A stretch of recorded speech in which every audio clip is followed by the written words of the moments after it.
کہ اگر آپ کو حجر اسود کا بوسہ نصیب ہو جائے تو آپ دونوں ہاتھ رکھ کے آواز کے بغیر حجر اسود کا ادب سے بوسہ لیں، اور اگر بوسہ نصیب نہیں ہوتا، رش زیادہ ہے، تو حجر اسود پہ ہاتھ رکھ کے ان ہاتھوں کو چوم لیں، اور اگر یہ بھی ممکن نہیں ہے تو حجر اسود پہ چھڑی لگا کے اس چھڑی کے سرے کو چوم لیں، اور اگر یہ بھی ممکن نہیں، رش زیادہ ہے، تو دور سے ہی اپنی تلیاں سیدھی کریں حجر اسود کی جانب، اور جب رخ سیدھا ہو جائے، ایک وہمی گمانی تصوراتی نسبت پیدا ہوئی، اب حجر اسود کو آپ کی تلیوں نے چھوا نہیں بلکہ اس کا رخ حجر اسود کی طرف ہوا، ان تلیوں میں اتنی برکت آ گئی، اب ان تلیوں کو چوم لیں، ان انگلیوں کو چوم لیں، اس لیے کہ ان کا رخ تو حجر اسود کی طرف ہوا تھا۔ تو جس پتھر پر میرے حضور کے ہونٹ لگے، جس پتھر پر میرے حضور کے لب لگے، اس پتھر کو چومنا بھی عبادت قرار پایا۔ اور پھر اگر تمہیں چومنے کا موقع نہیں ملتا، ہاتھ لگا کے ان ہاتھوں کو چوم لو۔ اچھا ہاتھ بھی نہیں لگ پائے، چھڑی کو چوم لو، چھڑی بھی نہیں لگ پائی، دور سے اشارہ کر کے اس کی سیدھ میں، اور پھر ان ہاتھوں کو چوم لو کہ جس پتھر پر حضور کے لب لگے ہیں، اس پتھر کی طرف ہمارے ہاتھ سیدھے ہوئے ہیں، اب ان ہاتھوں کو بھی چوما جائے گا۔ پھر جس گلے کو رسول اللہ نے چوما، کیسے ہمت پڑی کہ اس گلے کو کاٹ دیا جائے؟ نہیں نہیں، وہ فقط گردن حسین نہیں تھی، نہیں، وہ فقط گردن حسین نہیں تھی، رسول کے بوسے کاٹے ہیں تیرے خنجر نے، تم نے رسول کی بوسہ گاہ کاٹی ہے۔ مسح النبی جبینہ فلہ بریق فی الخدود ابواہ من اولی قریش وجدہ خیر الجدود۔ کہا کہ یہ پیشانی وہ ہے جس پیشانی کو رسول نے چوما ہے، اس گلے کو تو حضور نے چوما ہے، ان ہونٹوں کو تو حضور نے چوما ہے، اس زبان کو تو حضور نے چوما ہے۔ اللہ اکبر، یہ پورا بدن حضور کے کندھوں پہ کھیلتا رہا۔ ناز و نعم میں پلا ہوا حسین، آغوش پیمبر کا پالا ہوا حسین، فاطمہ کی گود میں کھیلنے والا حسین۔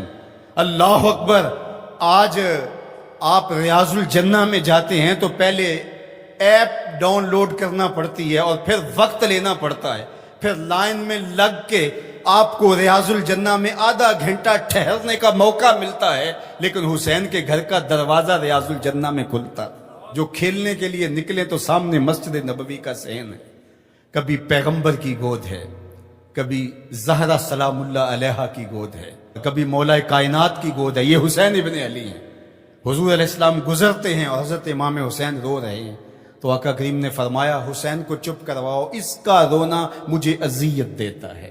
تو بتائیے کہ جب نیزوں پہ حسین ابن علی کو پرویا گیا تو گنبد خضرا میں حضور کی کیفیت کیا ہوگی؟ جن کے دم سے دین کا بھرم قائم تھا، جو چراغے اہل وفا ہیں، جو رسول اللہ صلی اللہ علیہ وآلہ وسلم کی شبیہ تھے، جو عکس جمال مصطفیٰ ہیں، جن کو دیکھ کے محمد عربی یاد آتے ہیں، جو حضور کی گود کے پالے ہوئے آغوش پیمبر کے پروردہ ہیں، جنہیں حضور اپنا لعاب عطا کرتے ہیں، آج اسی حسین کو، پیغمبر کے نواسے کو، 3 دن کے اس پیاسے کو کربلا میں ذبح کرنے کے لیے اسی رسول کی امت نیزے اور برچیاں لیے ٹوٹ پڑی ہے۔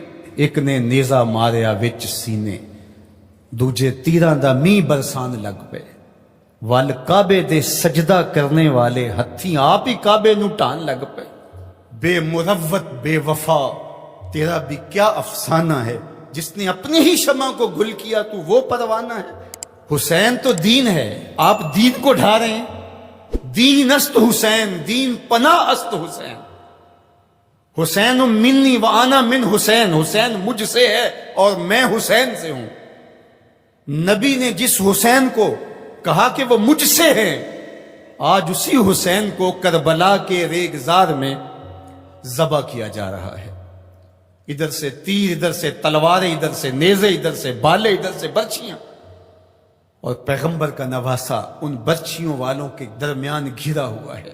وہ کیا کسی نے کہا تھا، خاک پر وہ خون مشک بو بہنے لگا، ریت پر اسلام کے دل کا لہو بہنے لگا۔ اسلام کا دل تھے امام حسین رضی اللہ تعالیٰ عنہ، اس قلب دین کو، اس پناہ دین کو، شاہ سوارے دوش مصطفیٰ کو، نواسہ رسول کو، پورے بطول کو، ابن علی کو، برادر حسن رضی اللہ تعالیٰ عنہ کو آج جس طرح بے دردی سے شہید کیا جا رہا ہے. اترجو امتن قتلت حسینہ شفاعت جدہ یوم الحساب. وہ امت جس نے حسین کو قتل کیا وہ قیامت کے دن سے شفاعت مانگنے کیسے جائے گی؟ کیسے سوال شفاعت کا کرے گی جس نے ان کے نواسے کو شہید کر دیا؟ وہ کتنا دردناک منظر ہوگا جب قیامت کے دن سیدہ فاطمہ سلام اللہ علیہا اپنا مقدمہ لے کے رب کے حضور پیش ہوں گی اور حسین کے خون میں لتڑے ہوئے کپڑے اللہ کے حضور پیش کریں گی کہ مالک میں حسین کے خون کا حساب مانگنے آئی.